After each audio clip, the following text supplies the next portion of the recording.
Death of the Tea Party. Long live the Tea Party.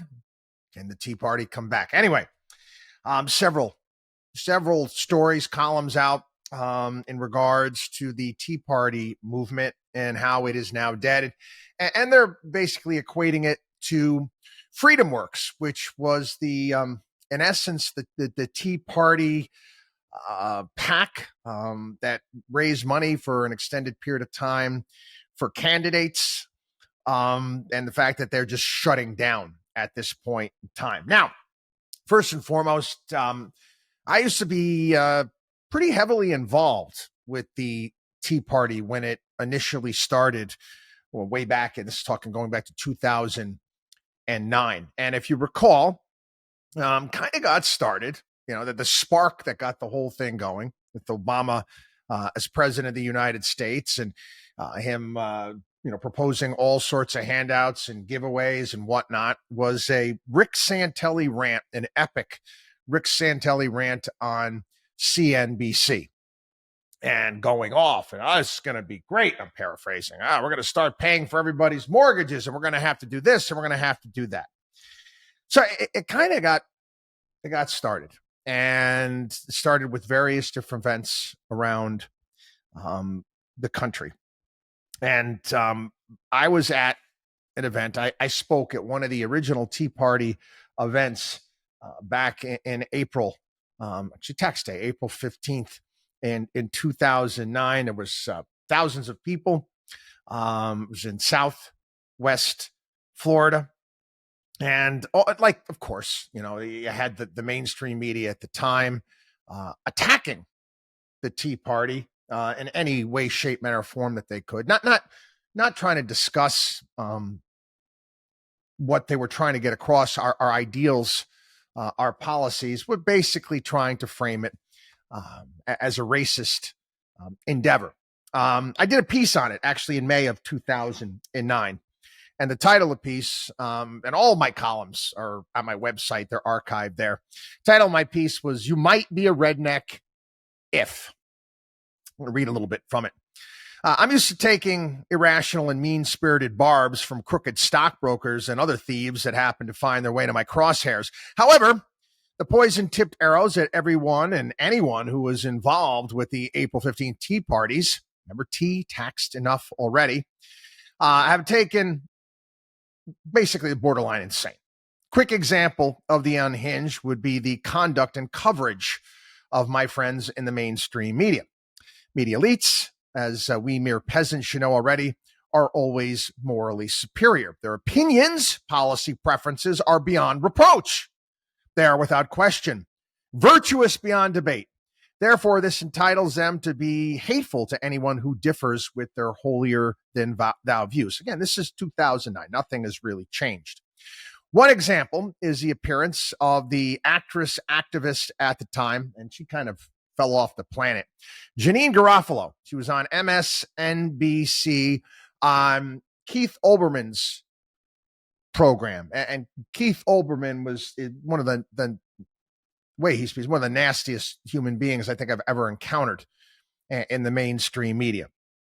And they did a bit here, and this is what she had to say. It's about the Tea Party. Let's be very honest about what this is about. It's not about bashing Democrats. It's not about taxes. They have no idea what the Boston Tea Party was about. They don't know their history at all. This is about hating a black man in the White House. This is racism straight up. That is nothing but a bunch of teabagging rednecks, and there's no way around that. And you can tell these type of right-wingers anything, and they'll believe it except the truth. You tell them the truth, and it's like showing Frankenstein's monster fire. They become confused and angry and highly volatile. That guy causing them feelings they don't know because their limbic brain, we've discussed this before, the limbic brain inside a right-winger, a Republican or conservative, or your average white power activist, the limbic brain is much larger in their headspace than in reasonable person, and it's pushing against the frontal lobe. So their synapses are misfiring. This was on MSNBC. Meanwhile, basically the Tea Party, the head Tea Party economist was Thomas Sowell, Walter Williams. They're black, but anyway, neither here nor there. I was featured at this Tea Party here, and I was honored to do it. And one of the best things about the Tea Party at the time is that politicians were not invited. They weren't welcome. Michael Steele is a regular contributor on MSNBC right now. That's how he makes his living. He was the chairman of the RNC, begged to speak at the Tea Parties, and he was told to take a long walk. No.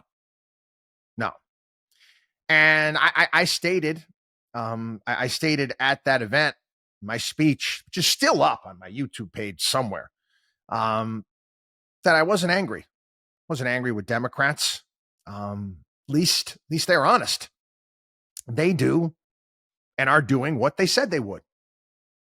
My problem is with Republicans who spend, earmark, and trample on the Constitution and then ask us for their support. So some of my more newer listeners to the podcast and the radio show, full disclosure, okay? I haven't changed my stripes, spots, whatever you want to call them. Haven't. And again, going to this column here, and I talk about various different issues that the country has at the time, the thing that the Tea Party stood for with pork barrel spending, a myriad of different issues. And I'm not going to get into that today, but that was what the movement was all about. It was essentially libertarian principles that we've drifted away from. Dan McLaughlin, a very intelligent, astute writer, National Review, actually published a piece 2 days ago entitled "The Tea Party Movement is Dead." He says, yesterday's announcement of the abrupt closure and dissolution of FreedomWorks by its board of directors is the closest thing we will get to a formal date of death for the Tea Party movement, which in truth has been dead since Donald Trump descended the elevator at Trump Tower in June 2015. Trump did for the Republican establishment what it couldn't do on its own, and killing the Tea Party and its demands for small constitutional government. I hear what Dan's saying, and I don't wholeheartedly agree. Again, like I said, I was heavily involved with the Tea Party and its infancy stages, and doing appearances, going to events all over Southwest Florida, and I stopped. And the reason why I stopped is because the professional politicians were involved. You watched people jockeying for positions and power, looking to actually, generate, basically make their living off the movement. And as soon as that happened, I walked away. My principles haven't changed, but they're basically becoming like a little RNC. And then you didn't really hear from them much anymore. Yeah, they continued to raise money, but most certainly they didn't grab the attention that they used to back when they first started, when they were grassroots, when they kept all of the professional politicians and grifters and all these political grifters and hang-arounds out there. Go out and get yourself a real job. Anyway, go back to Dan's piece here. That impetus may return someday. It hasn't gone away. Many of us still believe this way. But again, I'm not stupid. I know that these libertarian principles that I hold, my belief system is pushed to the side. The MAGA types, for the most part, are ruling the roost right now.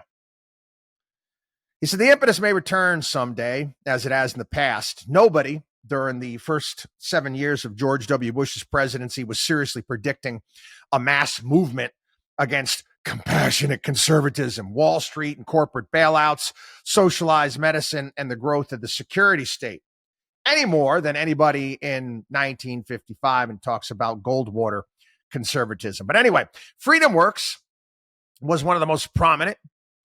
And again, you want another one that collapsed too? They still exist. Still exists. Yeah. House Freedom Caucus. Again, take a look at members of the House Freedom Caucus, the members that have left over the years. Those were the Tea Party guys. The House Freedom Caucus, for the most part, outside of maybe Chip Roy, it's full-on MAGA. Full-on MAGA. All that type of populism. And again, it is what it is. There was an article in Politico talking about this. Luke Mullins, the writer, interviewed the FreedomWorks president, Adam Brandon. Said after Trump took control of the conservative movement, a huge gap opened up between the libertarian principles of FreedomWorks leadership and the MAGA-style populism of its members. FreedomWorks leaders still believed in free trade, small government, a robust merit-based immigration system. These positions clashed with the Trump-aligned membership who called. They wanted tariffs, tariff man. They wanted to build a wall. Again, they were very silent. Let's not talk about that $8 trillion that Donald Trump spent and added to the national debt. And he said our staff became divided into MAGA and never Trump factions. It also impacted fundraising. He said, now I think donors are saying, what are you doing for Trump today? And we're not for or against Trump. He says, we're for Trump if he's doing what we agree with, and we're against him if he's not.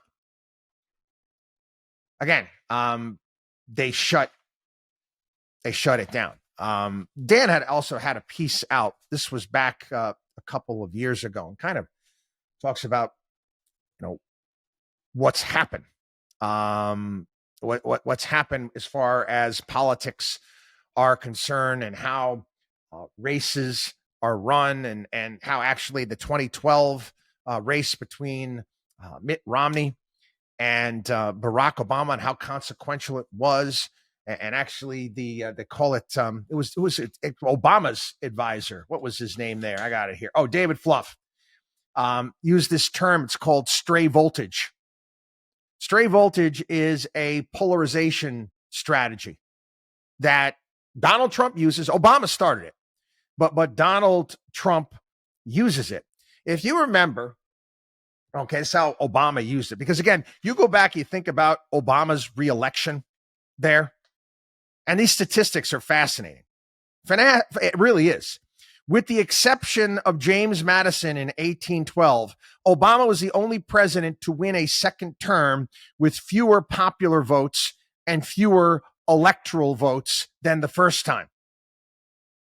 Between 1812 and 2012, only Woodrow Wilson was reelected with fewer electoral votes, but he added 3 million voters and grew his popular support. And you think about these numbers. Well, how that happened? I mean, well, the conventional wisdom was you have to go out and you have to get what? The swing voters, right? The swing voters. They changed all that. They changed the idea of swing voters, and they started this strategy where it's called stray voltage. And again, in Dan's piece, and I remember this, George Stephanopoulos was doing this. He was handling debate. It was a primary debate. And George Stephanopoulos asked about banning birth control. And Romney called the question silly. But what did Obama do the next month? They issued a regulation ordering employers, even, remember, Little Sisters of the Poor, to pay for contraceptives. Then do you remember Sandra Fluke, the Georgetown law student that demanded, that she needed her insurance to cover contraception, and then Rush Limbaugh called her a slut, and I got all this stuff riled up. And then you had Joe Biden.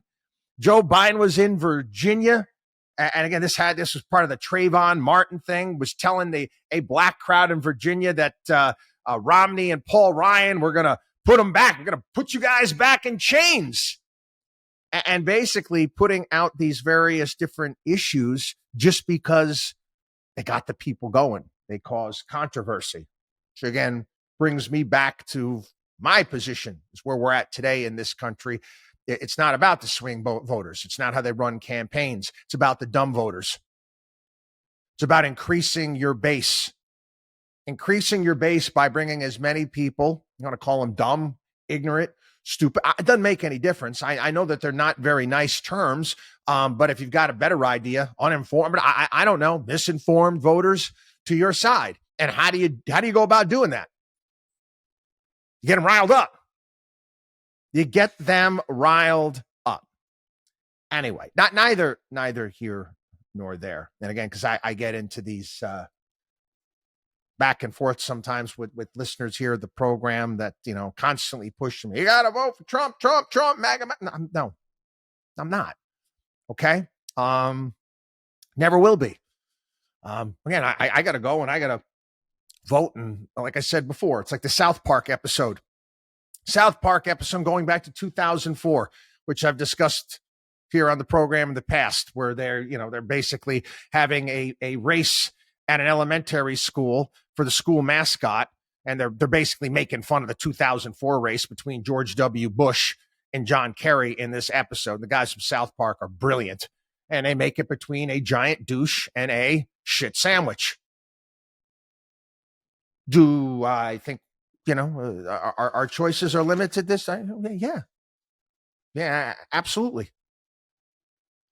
Absolutely. We've talked about the uniparty here on the program. Again, the principles that I care about, that I hold dearly, are they being addressed? No. And like I said, we have a long way to go. There's going to be many, because this strategy works. These bombs are going to be dropping over the course of the year. Attempts to divide people, get people riled up, whatever it may be. Mark my words. Okay. That what Floof called it. Yeah. Voltage issues. And they work. But again, is the Tea Party dead? Let's just say we're here. We're not in hiding. We're not hiding. Again, it's part of my entire belief system here, where, again, you need to go out, again, build, create, protect, and teach, and do the best you can to get people's minds right. WatchDog on WallStreet.com.